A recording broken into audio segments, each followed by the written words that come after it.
നാളെ ഫസ്റ്റ് 50,950 ഇത് ബ്രേക്ക് ആയാൽ മാത്രമേ താഴേക്ക് വരും ടു 50,800. ഈ റേഞ്ചിൽ വീണ്ടും ബൈങ് വരേണ്ട ചാൻസസ് കൂടുതലായിരിക്കും. 15 മിനിറ്റ്സ് ക്യാൻഡിൽ നോക്കണം ശരിക്കും.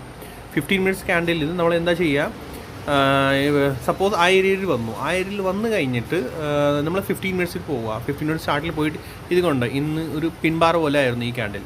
15 മിനിറ്റ്സ് ഇന്ന് മോർണിംഗ് ക്യാൻഡിൽ കൊണ്ടോ ഇത് കണ്ടാൽ നമുക്കറിയാം പ്രൈസ് താഴേക്ക് കൊണ്ടുവന്നു അവർ.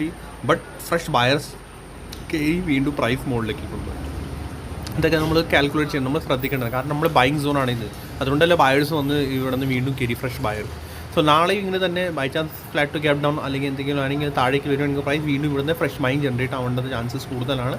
പിന്നെ പ്രൈസ് വീണ്ടും മുകളിലേക്ക് കൊണ്ടുപോകും. അല്ലെങ്കിൽ ഇത് ബ്രേക്ക് ഇവിടെ പിൻ bar or morning doji star something എന്തെങ്കിലും ഫോം ആയില്ലെങ്കിൽ, മോർണിംഗ് സ്റ്റാർ സംതിങ് എന്തെങ്കിലും ഫൈൻ ആയില്ലെങ്കിൽ, ഫോം ആയില്ലെങ്കിൽ പ്രൈസ് താഴേക്ക് വരും. നമ്മൾ നെക്സ്റ്റ്